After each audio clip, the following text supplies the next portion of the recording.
The world knew him as SlimShady, the bleached blonde rapper who turned controversy into platinum records. But behind the shocking lyrics and rebellious persona, MarshallMathers was fighting a battle that would nearly cost him everything he'd worked for. If you were alive then, you remember the exact moment you first heard "My Name Is" on MTV's Total Request Live. Carson Daly's countdown had become America's musical pulse. And suddenly, this pale kid from Detroit was everywhere. Record stores couldn't keep the MarshallMathers LP in stock. Parents were burning his CDs in parking lots. Congress was debating his lyrics. But what the world didn't know was that 3 people, during his prime years, would determine whether MarshallMathers would survive his own success. If you're fascinated by the untold stories behind music's biggest icons, hit that subscribe button now. Because what you're about to hear has never been fully revealed until today. Dr. Dre had discovered him just 18 months earlier. But what happened between 1999 and 2003 would redefine not just hip-hop, but American culture itself.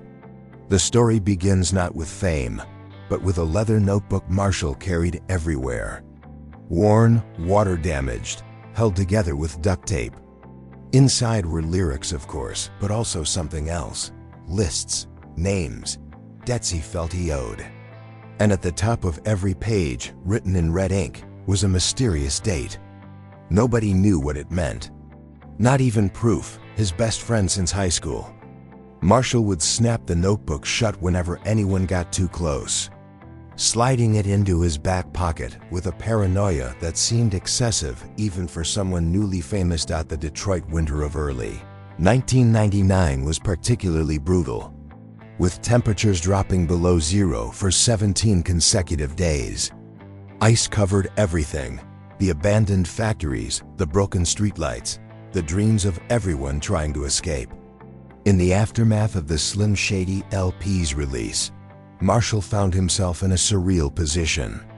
The album had gone triple platinum in less than a year, but he was still living in a modest 2-bedroom house on Dresden Street, just off the outskirts of 8 Mile Road, the infamous boundary between Detroit's black inner city and white suburbs. The house still had bars on the windows from the previous tenants. The furnace barely worked, clanging through the night like a ghost in the walls. The kitchen linoleum was peeling at the corners, exposing rotted wood underneath. Every morning, he'd wake up to see his daughter Haley eating Lucky Charms at a kitchen table that still bore the scratches and cigarette burns from his own childhood poverty. The table had been salvaged from a garage sale, $20 cash, no questions asked. While Haley watched cartoons on a television that required aluminum foil on the antenna to get a clear picture, Marshall knew that in a few hours he'd be performing for 20,000 screaming fans who thought he lived in a mansion. The irony wasn't lost on him. He was simultaneously the most famous rapper in America and a man who still kept a baseball bat by the door because the neighborhood hadn't gotten any safer just because he'd gotten famous. The success should have felt like vindication. After years of being rejected by every major label, 23 rejection letters that he still kept in a shoebox under his bed, of being booed off stages at the Rhythm Kitchen and the Shelter for being white in a predominantly black art form, of working minimum wage jobs at Gilbert's Lodge restaurant where he'd wash dishes until 3 a.m. while trying to perfect his craft in his mother's mobile home. He'd finally made it.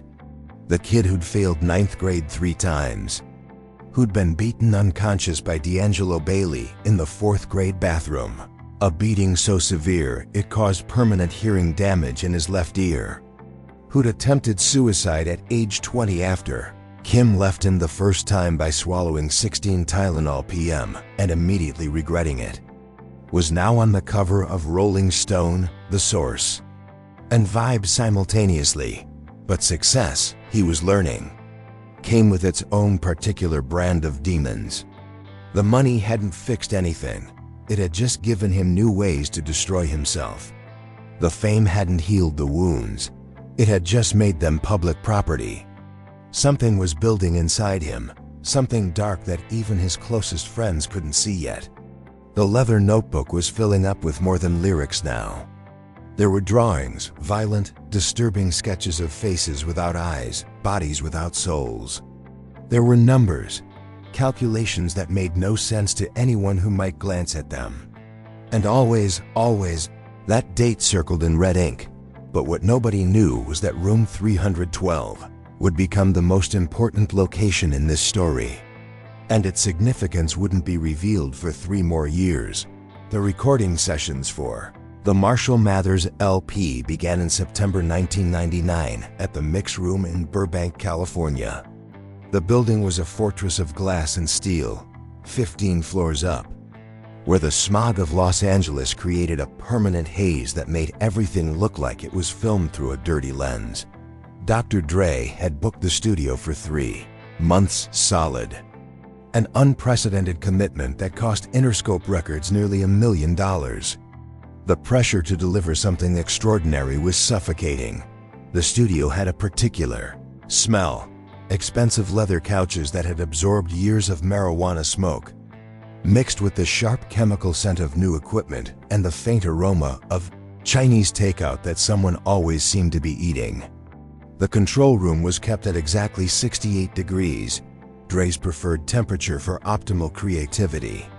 The walls were lined with platinum records from artists who'd recorded there before: Tupac, Snoop, Dr. Dre himself, all watching like ghosts of hip-hop's past. Marshall would disappear into the booth for 6, 7, 8 hours straight, emerging only to grab bottles of Dasani water, always Dasani, never anything else, or take increasingly frequent bathroom breaks that everyone pretended not to notice. The booth itself was a coffin-sized space, soundproofed so completely that you could scream at the top of your lungs and nobody outside would hear a thing. It was in this isolation that Marshall was creating his masterpiece and destroying himself simultaneously. The engineers noticed his hands shaking slightly when he wrote, leaving small ink stains on the paper where the pen would slip. They saw him pop pills, white ones, blue ones, yellow ones, washing them down with flat Coca-Cola that he kept warm because cold drinks hurt his teeth. But they said nothing. In the music industry, you learn to see without seeing, to know without knowing. They had no idea that what they were witnessing was the slow-motion suicide of the biggest star in hip-hop. Kim Scott had been both his muse and his torment since they met at a house party in 1989 when they were 13. She'd run away from home after her stepfather had hit her for the last time, showing up at the party with a black eye and a garbage bag full of clothes. Marshall's mother, Debbie, had reluctantly let her stay, more out of laziness than compassion. Kim and her twin sister Dawn moved into the cramped trailer, sharing a pull-out couch in the living room. Marshall and Kim had fallen in love the way broken children do, desperately, completely, seeing in each other a chance for salvation that neither could actually provide.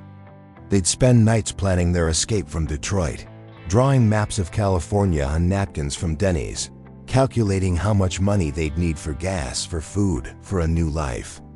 Their relationship was toxic gasoline waiting for a match, and fame had just provided a flamethrower the size of a small building.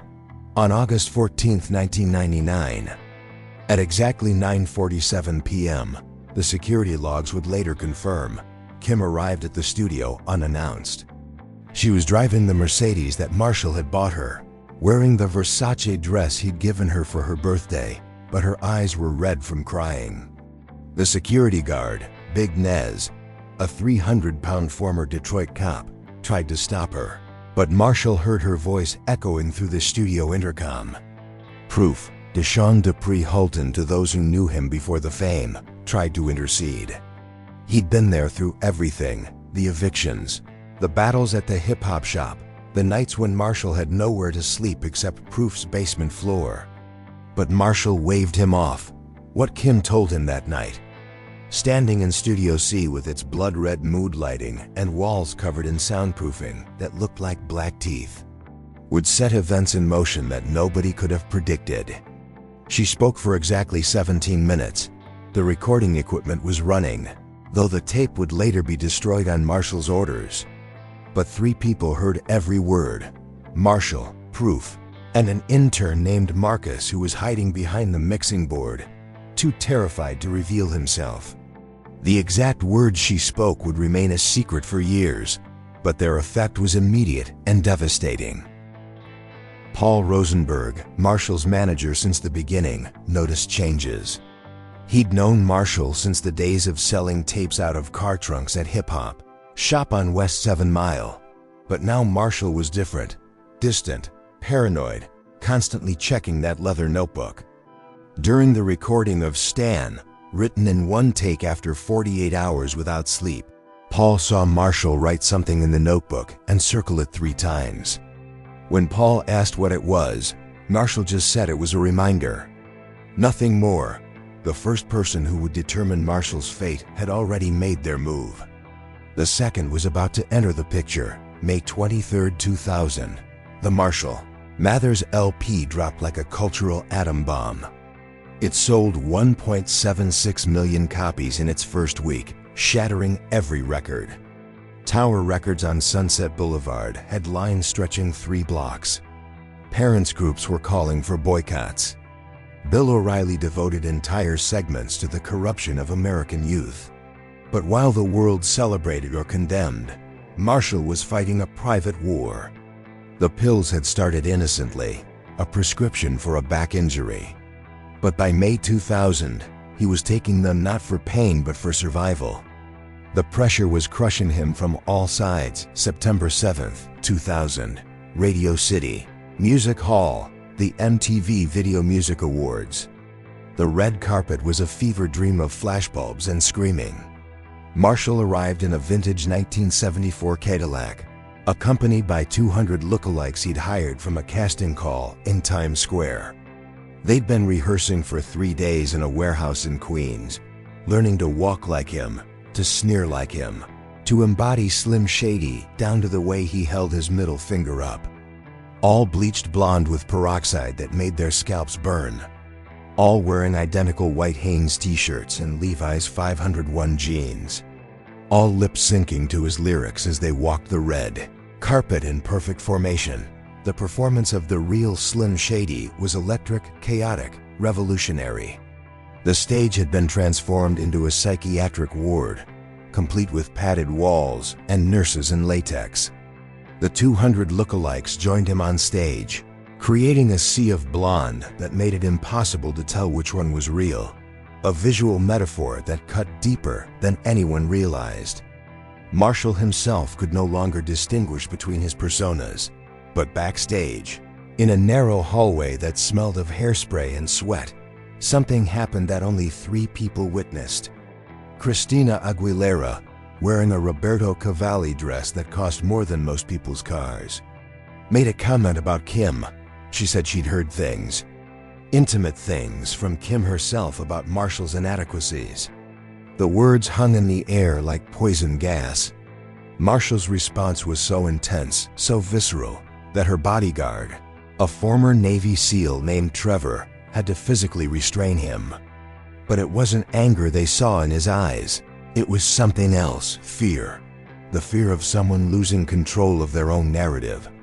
Watching their carefully constructed image crumble in real time.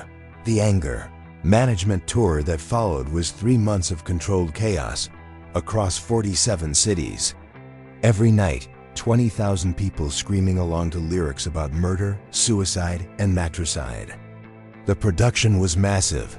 It required 17 semi-trucks to transport. There were chainsaw sound effects so loud they required special permits in 12 states. Giant inflatable middle fingers that several Bible Belt cities tried to ban through court injunctions. Marshall emerging from a prescription bottle 20 feet tall labeled SlimShady in letters that could be seen from the back row of arenas. But behind the spectacle, something darker was unfolding. The touring party, 63 people, including band, crew, and security, was watching their star slowly unravel. He'd lost 30 pounds since May, his weight dropping from 175 to 145. His skin had taken on a grayish pallor that makeup could barely hide. He wasn't sleeping. The tour bus driver, a Vietnam vet named Eddie, would find him at 4 in the morning, sitting in the back lounge with all the lights off, scribbling in that leather notebook by the light of his Nokia flip phone, muttering rhymes to himself in a voice that didn't sound quite human. October 20th, 2000, Minneapolis. Something happened that would haunt everyone involved. But the full truth wouldn't emerge for years. During the performance of Kim, Marshall did something unscripted. He brought out a prop that nobody had approved, something so controversial that MTV would later blur it from all footage. The crowd's reaction was explosive. Some cheered. Some were horrified. But one person's reaction mattered more than all the others combined. The next morning, 5-year-old Haley saw something on the news that made her ask a question nobody could answer. That question would echo in Marshall's mind for the next 2 years, growing louder with each passing day. Dr. Dre flew to Detroit 2 days before Christmas 2000. The conversation they had in Marshall's home studio lasted 6 hours. Dre had seen too many talents destroy themselves. He wasn't going to watch it happen again. He gave Marshall an ultimatum, though the exact terms would never be revealed. Marshall agreed to whatever Dre proposed, but agreement and action were two different things. After Dre left, Marshall opened the leather notebook and added a new entry. The date at the top of the page remained unchanged, but now there were calculations beside it. Time calculations. Curtis Hanson wanted to make a movie. The director of LA Confidential had a script about hip-hop battles in Detroit. Every agent in Hollywood said it would destroy Marshall's credibility. Rappers who tried to act became punchlines. But Marshall saw something different in 8 Mile, a chance to tell his story without the SlimShady mask. The preparation began in January 2001. Marshall had to learn to act, to show up at 6 a.m., to be present in a way the pills had been preventing. The third person who would determine Marshall's fate was about to appear. And nobody saw it coming. Brittany Murphy was cast as Alex, his love interest in 8 Mile. Their on-screen chemistry was undeniable. But off-screen, she saw something others missed. During a particularly difficult scene where Jimmy's mother chooses her boyfriend over her son, Brittany found Marshall in his trailer, the leather notebook open on the table. She was the first person he'd ever allowed to look inside. What she read made her understand everything: the shaking hands, the distant stares, the constant checking of dates and times. She saw the plan that Marshall had been crafting for over a year, the filming of 8 Mile, wrapped in March 2002, but something had shifted. Lose Yourself was written during production, scribbled on loose papers between takes. It would become his biggest hit, but more importantly, it represented a change in perspective. The anger was still there, but now it was focused, purposeful. Marshall had found something worth fighting for beyond the fame and the pain. But the battle was far from over. Benzino, co-owner of The Source magazine, launched an attack on Marshall's credibility. He released diss tracks and used the magazine to question whether a white rapper could ever be authentic in hip-hop. The Source had the power to destroy careers. Marshall's response would become nail in the coffin, but the process of writing it revealed something unexpected. In researching his own defense, Marshall discovered documents about his family history that changed everything he thought he knew about himself. November 2002, 8 Mile hit theaters. The success was massive, but something else was happening behind the scenes. The film earned $50 million in its first weekend. Critics praised Marshall's acting. Roger Ebert gave it thumbs up. But while the world celebrated, Marshall was reaching a breaking point. The pills had increased to dangerous levels. His weight had dropped dramatically. His hands shook so badly he could barely hold a microphone. Proof was documenting everything. Terrified, he was watching his best friend's final days. February 2002, the Grammy Awards. Marshall was nominated for Album of the Year but didn't win. He didn't attend, choosing instead to work in his Detroit studio. The loss stung, but it also freed him. He didn't need their validation anymore. The streets had crowned him. The culture had absorbed his influence. But validation wasn't what he was seeking anymore. He was seeking something else entirely. The Notebook's date was approaching. Everything Marshall had been planning for 3 years was coming to a head. The calculations, the lists, the preparations, it was all leading to one specific moment. The 3 people who would determine his fate had all played their parts. Kim had pushed him to the edge. Dre had given him an ultimatum. But the third person, that was the twist nobody saw coming. January 2003, Lose Yourself was nominated for an Academy Award. No hip-hop song had ever won an Oscar. The Academy was conservative, predominantly white, had barely acknowledged rap's existence. Marshall didn't plan to attend the ceremony. He had other plans for that night. Plans that had been 3 years in the making. Plans written in a leather notebook that he'd carried through his entire rise to fame. But then something happened on December 17, 2002. That changed everything. The date that had haunted the Notebook for 3 years finally arrived. Marshall was in the studio at 54 Sound in Detroit, a converted warehouse on the east side, where the windows were painted black and the only light came from the mixing board's LED displays. He'd been there since 4 a.m., unable to sleep, knowing what this day meant. The studio was empty except for him. He'd sent everyone away, even his engineer, Lise Resto, who'd worked with him since the beginning. The pills were counted out with pharmaceutical precision. 90 Vicodin arranged in perfect rows on the mixing board, like soldiers ready for battle. Next to them, 30 Valium, 20 Ambien, and a bottle of Grey Goose vodka that he'd been saving since the Grammy loss. The leather notebook was open to the last page, where a letter to Haley was written in his neatest handwriting, the kind he used to practice in elementary school before D'Angelo. Bailey's fists made his hands shake permanently. The letter explained everything in terms a 7-year-old could understand when she turned 18. Why Daddy had to go away. Why the monsters in his head were stronger than his love for her. Why sometimes love isn't enough to keep people alive. Everything was ready. The 3-year plan was about to reach its conclusion. Room 312 at the Westin Hotel was booked under the name R. Polkingham, a combination of Ronnie's name and his grandmother's maiden name. The same room number as where his uncle Ronnie had shot himself on July 11, 1991. Ronnie, who'd been more than an uncle, he'd been Marshall's only friend. The person who'd introduced him to LL Cool J's radio album, who'd taught him how to structure battle raps, who'd believed in him when Marshall didn't believe in himself. The irony wasn't lost on Marshall that he was about to repeat history in the exact same room, 11 years later, but at exactly 6:47 p.m., the phone rang. The caller ID showed Dort Elementary School. Marshall almost didn't answer. What did it matter now? But something, maybe muscle memory, maybe fate, made him pick up. It was Mrs. Henderson, Haley's second-grade teacher. Her voice was concerned, but trying not to show it. Haley was in the Christmas play that night, playing Angel Number 3. She'd been practicing for 6 weeks, had made her own wings out of cardboard and glitter. But she was refusing to go on stage.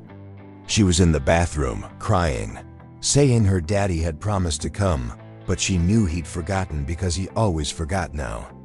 She wouldn't let anyone else in. She just kept saying she wanted her daddy. Marshall looked at the pills. 90 white circles of oblivion. He looked at the notebook. 3 years of planning. He looked at the photo of Haley on his studio wall. The one from her first day of kindergarten, missing her 2 front teeth, smiling like the world was perfect. He could hear Mrs. Henderson still talking, saying the play started at 7:30, that there was still time, that Haley really needed him there. The phone felt like it weighed 1,000 pounds. The third person who would determine Marshall's fate wasn't a peer or a mentor or an enemy. It was a 7-year-old girl in a bathroom stall at Dort Elementary, wearing cardboard wings held together with Elmer's glue and determination, waiting for a father who'd been slowly disappearing into pills and fame for 3 years. Marshall made a choice that would define the rest of his life. He swept the pills into the trash can with one violent motion, sending them scattering across the studio floor like hail. He grabbed his keys, his jacket, and ran to his car. He drove through Detroit like a man possessed, running 3 red lights, taking corners so fast his tires screamed. He arrived at Dort Elementary at 7:26 p.m., 4 minutes before curtain. The auditorium was packed with normal parents living normal lives, recording everything on camcorders they'd bought at Best Buy. Marshall found a tiny plastic chair in the back row, still wearing his studio clothes, a wrinkled Pistons jersey and jeans with holes in the knees. When Haley walked on stage and spotted him, her entire face transformed. She forgot she was supposed to be an angel. She forgot her lines. She just waved frantically and yelled, "Daddy!" "You came!" Loud enough for everyone to hear. The other parents chuckled. Some recognized him and started whispering. But Marshall didn't care. For the first time in 3 years, he smiled genuinely.